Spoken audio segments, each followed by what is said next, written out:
Decode the World Unfiltered.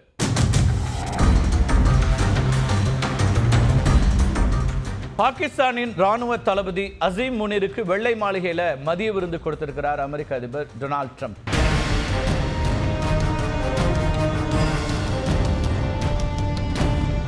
Trump பிரதமர் மோடிக்கு விடுத்த அழைப்பை பிரதமர் மோடி நிராகரித்து விட்டார்.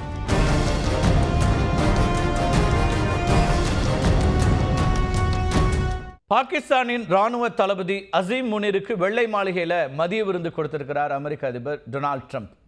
ஐ லவ் பாகிஸ்தான் அப்படின்னு தெரிவித்திருக்கிறார். இது இந்தியாவை சிண்டி பார்க்கக்கூடியதாக மாறுகிறதாங்கிற ஒரு கேள்வியும் எழுந்திருக்கிறது. அணு ஆயுதங்களை வைத்திருக்கக்கூடிய இரு நாடுகளுக்கு இடையிலான போரை தான் நிறுத்தியதாக மீண்டும் குறிப்பிட்டிருக்கிறார் ட்ரம்ப்.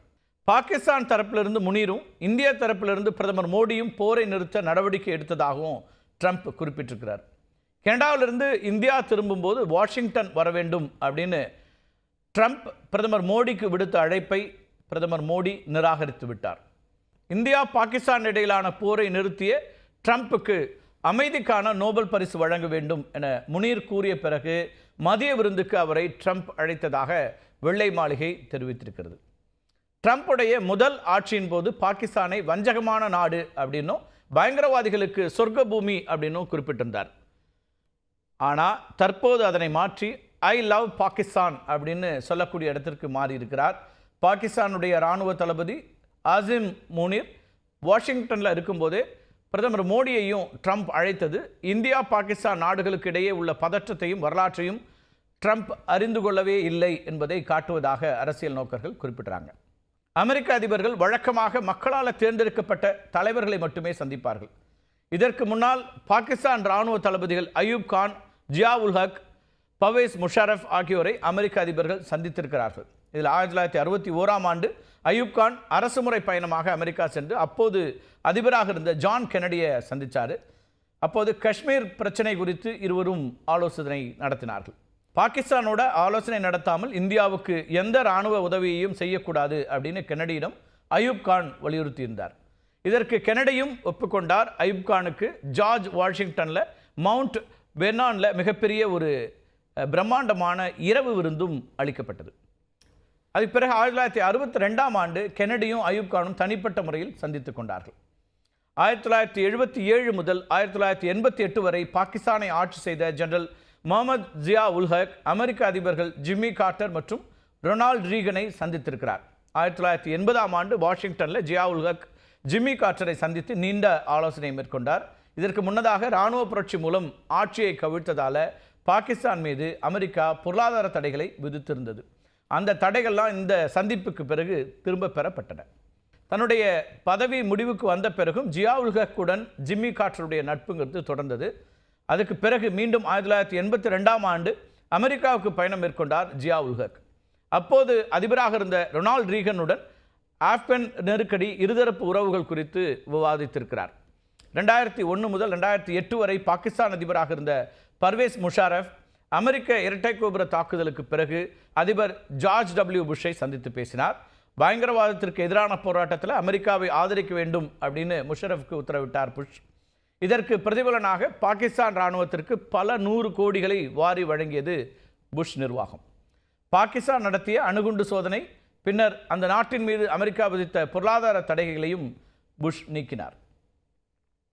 அமெரிக்க அதிபர்கள் சந்தித்த அனைவருமே இராணுவ புரட்சி மூலம் ஆட்சியை அகற்றி பாகிஸ்தானை ஆண்டு கொண்டிருந்தார்கள். இதனால் அவர்கள் அந்த நாட்டு தலைவர்களாகவே கருதப்பட்டனர். ஆனால் இராணுவ தளபதியாக மட்டுமே உள்ள ஒருவரை அமெரிக்க அதிபர் சந்திப்பதும் விருந்து அளிப்பதும் இதுவே முதல் முறை. முனீர் பாகிஸ்தானுடைய அறிவிக்கப்படாத தலைவராகவே செயல்பட்டு வருகிறார் அப்படிங்கிறதான் இதில் புரிந்து கொள்ளக்கூடிய ஒரு அம்சம். ஈரான் மீது தாக்குதல் நடத்துவதில் இஸ்ரேலுடன் அமெரிக்காவும் சேர்ந்து கொண்டால் பாகிஸ்தானின் இராணுவ மையங்களை அந்த நாடு ஏவுதளமாக பயன்படுத்தும். அதற்கான வாய்ப்பு இந்த சந்திப்புக்கு பிறகு ஏற்படலாம் அப்படிங்கிற எதிர்பார்ப்பு இருக்குது. இது மட்டும் இல்லாமல் ஈரானை தனிமைப்படுத்தும் அமெரிக்காவுடைய முயற்சிக்கும் பலன் கிடைக்கலாம். ஈரானுக்கு எந்த வகையிலும் பாகிஸ்தான் ஆதரவை அளித்துவிடக்கூடாது என்பதை முனீரிடம் கூறவே ட்ரம்ப் அவரை சந்தித்திருக்கக்கூடும் அப்படின்னு கூறப்படுகிறது. முனீர் தன்னை ஒரு இஸ்லாமிய அடிப்படைவாதி என கூறிக்கொண்டாலும் அவர் ஜியோனிஸ்ட் ஆதரவாளர், அதாவது ஜூஸ்க்கான யூதர்களுக்கான ஆதரவாளர் அப்படின்னு இம்ரான் கானுடைய கட்சியைச் சார்ந்தவர்கள் குற்றம் சாட்டி வருகிறார்கள்.